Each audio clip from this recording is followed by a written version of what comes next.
Hello there, I'm Pezza1992 and this is Black Magic, and this is a video fresh from me out of comp from playing with Kevs999 and Tamio. And I got this video idea a few days ago when I was talking to Tamio about voice comms, and basically what I'm going to take you through is the different types of voice comms you can use with each class, and probably give you a few examples from recent games I've had, especially ones I just had tonight, because some of them have been less than questionable or bad basically, and other ones have been incredibly good. And I'm going to talk about how to use voice comms with the level that I play at, which is basically gold, mid gold, and it's just basic things to really help you get through it. But anyway, let's start with the stories. So we'll start with the bad game first. So in this game I was playing Diva, Kevs was on Mercy, we had a Lucio, we had a Junkrat, we had a Torbjorn, I think we had another tank, and we were defending first on Horizon Lunar Colony. Basically I went into the game as I usually do, and the first thing I said is anyone in team chat, and I think someone did respond but they didn't talk for the rest of the game. Now I don't like some people do have problems with talking in team chat, which isn't that bad, but it's always good just to try and attempt to do it. I know people have had horror stories with toxicity and things like that before, and they don't really know what people are going to be like, but just think of it this way: you're never going to see these people again unless you want to friend up with them or group up with them again.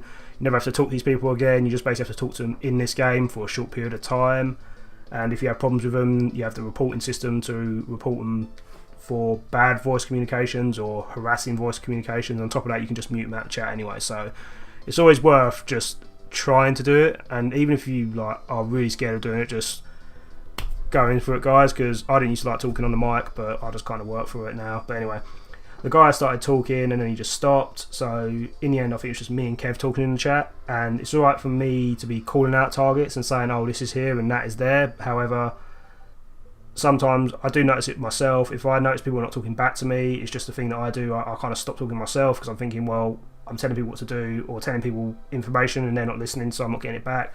So anyway, we were defending, and I think we just pretty much got rolled by the aggressive start, and then they come back to the second point. We held it pretty well. I think the guy did come back again to try and talk for the second point, but then he just went silent again, and once again they just rolled us and we just lost the point.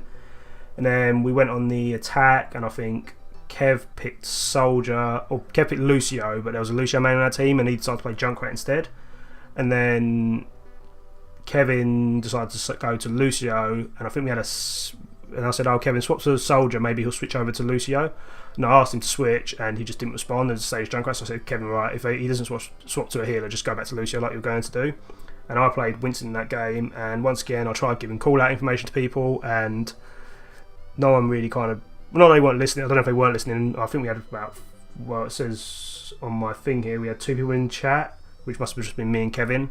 So everyone must have left chat by this point. So in the end I was just giving information to Kevin, and I knew the information that Kevin was giving to me, and that was it. But I wasn't getting any information from anyone else, so there wasn't much we could really do. And yeah, so that game was a complete loss as well.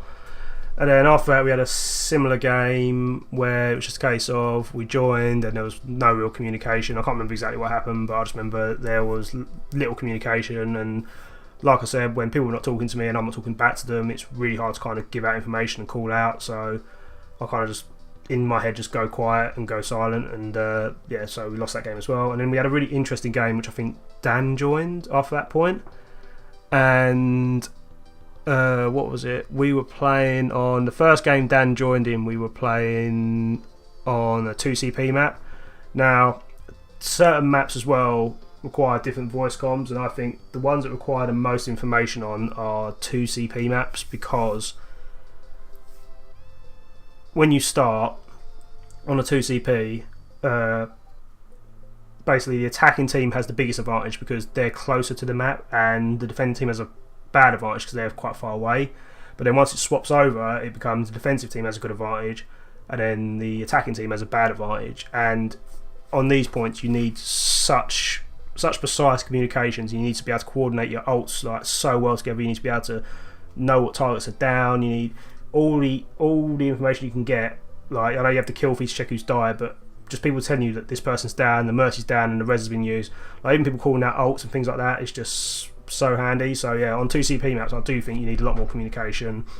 The other maps you can kind of get away with not as much, because obviously you're moving and there's you're seeing a lot more. But yeah, 2CP requires such teamwork and communication to get it to work. It's just crazy. If you look at maps like Hanamura and excuse the noise, that's me moving my chair. But yeah, if you look at maps like Hanamura and what's the other map?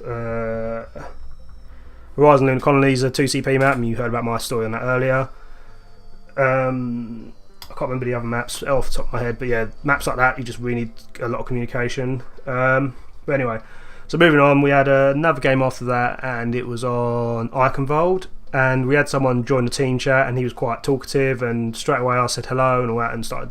That's what I do when I enter the games. I always say hello and find out how people are doing on the team, and you know, you don't have to make friends with them, you don't have to be their best friend and everything, but it's good just to start a repertoire with them, just so they can get talking, and then you can find out what they like playing and kind of work around it and build your team around that. So yeah, so I said hello to him, and Dan asked me, oh, do we need a second healer or anything? I said, well, you can take it if you want, but we've got the Sombra, and I think he might have mistook me as if saying, oh right, well, we got Sombra on our team, so we're going to lose. I said, no, mate, I didn't mean like that. I mean, we have a Sombra, so she can work as the second healer, and then we have Kev as the main healer, so don't worry about switching. If you're comfortable playing Sombra, play Sombra, and then, you know, kind of kissed and made up and played the game.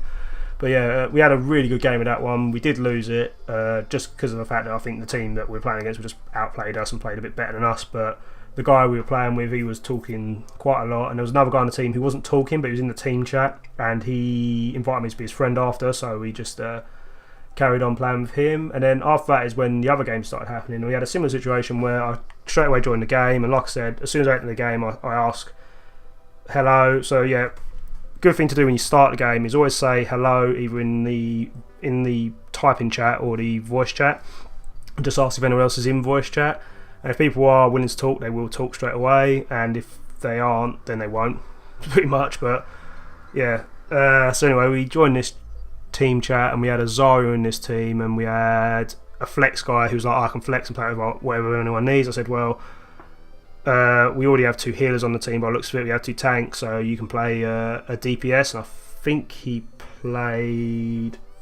must have played Pharaoh, I think, and Dan played, no, Kev played the soldier, Dan played the Reaper, and he played the other healer. And basically the difference between this game and the other games is straight away I said, oh look, they're spawn defending, so we should be able to push this quite far. I was calling out targets straight away, and the Zarya was working with me to take out the targets. She was calling out her targets, and in this game we were able to coordinate our ults quite well together. So there was a point where we were on the second push, and all their teams grouped together. I said, right, get Ryan's shield down, fire your grab, and then I'll fire my ult in. And we did it, and literally I got the quad kill that basically wiped, and we were able to push the point right up to the third door.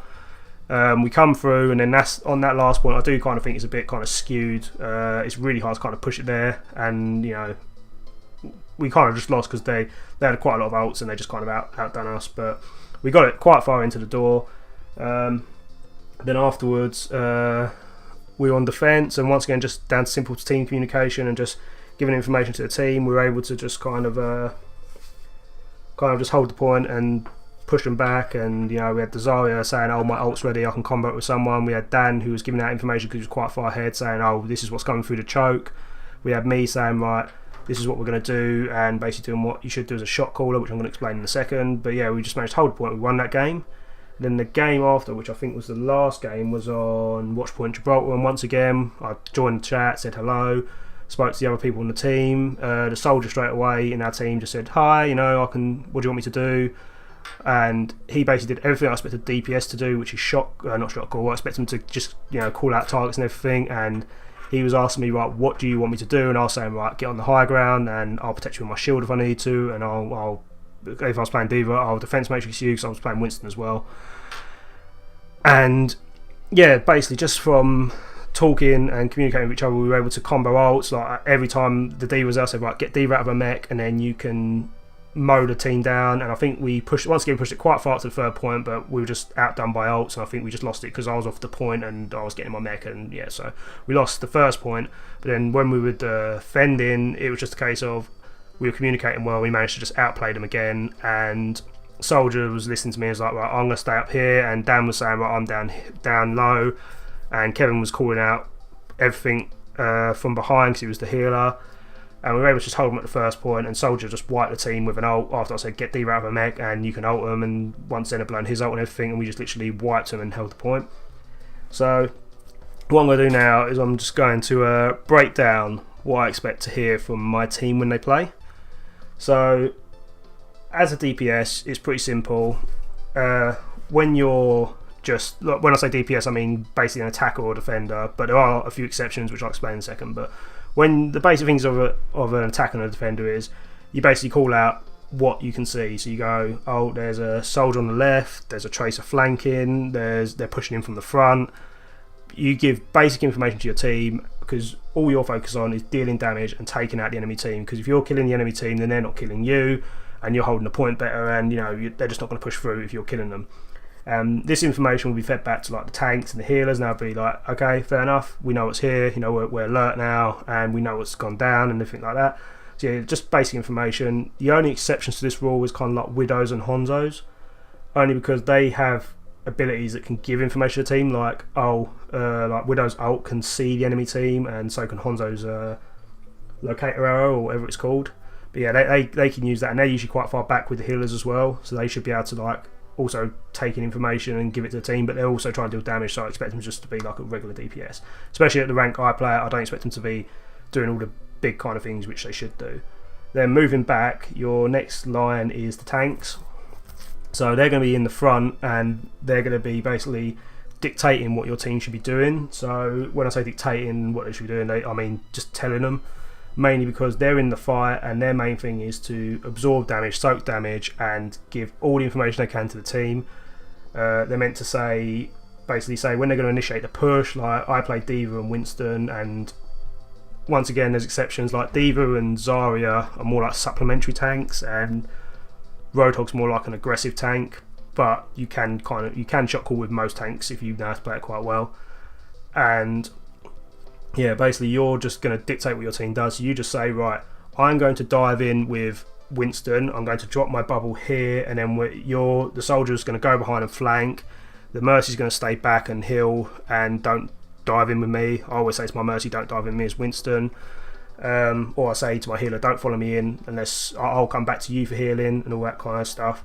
But yeah, what you should be doing is you should just be basically dictating what the team should be doing. You should be keeping track of ults, like saying to your team, right, what ults have we got available, and you should be saying, right, we should combo this ult and this ult, because the main thing the tank can do is it can see everything, and that's why it's quite hard to play tanks. Like I know people think sometimes, oh, you just sit with your shield and hold it up and block all the damage you can, because that's what a tank does. And it's like, yeah, they can do that, but there's so many little micromanaging things that tanks are doing that a lot of people don't realise. And if you're playing tank, you really have to be the guy that's in team comms, because you're the one that's really going to just be telling everyone what to do. And then moving back, you have the healers, right? So healer is a role which is incredibly hard to play. It seems simple, but it's not, because you're basically got to keep everyone alive, but also you need to be able to talk to your team and find out who needs healing, because you're not always going to know. Like I know you have the little red X and people go, oh, I had the little red X by my head, you should have known, but healers are always paying attention to other things, like they won't know, so it's always good that you talk to them and let them know what's happening. But as a healer, they should be keeping track of enemy ults that have happened, because they can see it all, they know what's going to happen, and 9 times out of 10, if it is an aggressive ult, it's going to be coming off of them, so they should be keeping track of all the ults. They should be, especially if you're playing as like Lucio, you should be saying to your team, right, go in, be aggressive because I have my sound barrier, or go in, be aggressive because I'm going to boost us in, and then I'm going to amp it up with my healing so you can have extra healing. And especially with Mercy, she should be like, oh, I've got my res, I'm going to, if you go in and die, I'll res you on the point, and then we'll keep the fight going. And Anna's like, well, Anna's going to be like, well, I've got my boost, Soldier, what's your ult, and everything like that. So they can be keeping track of the enemy ults and their own ults. They can be calling out targets to the attackers to attack, especially as Zen as well, because you have Discord Orb, and that is quite a powerful ability. And if you're putting it on a monkey, not everyone's going to see, like I know it comes up on the head, but not everyone's going to be paying attention when they're in the middle of a fight, so it's quite important for Zen to say, oh, I've discorded this hero, and then I'm telling you, if you say you discorded that hero, everyone will focus their damage on that hero, and it'll kill them a lot quicker, and the quicker you get someone out of the fight, the more chance you have of winning the game. So always listen to what your healers are saying, especially with things like that. Yeah, it's quite a long video, and I hope that kind of helps you with voice chat.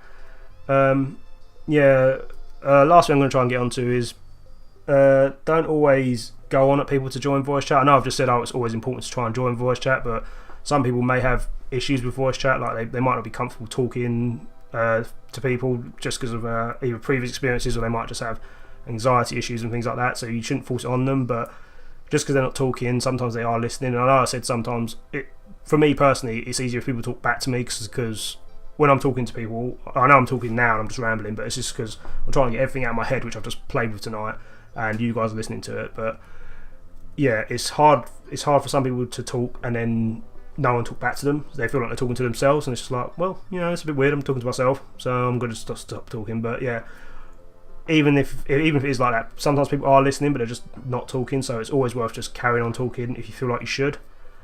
And yeah, like, just don't force people into voice chat if they don't want to go, because sometimes they are just listening, and yeah, it's just personal issues with them and you shouldn't judge them for that. But anyway, this has been quite a long video, so once again, if you like what you heard, like, comment and subscribe.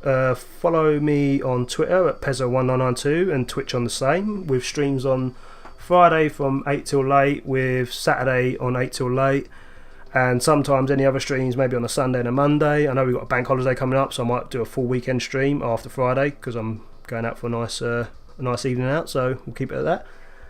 And yeah, catch you on the next one. See you later. Bye.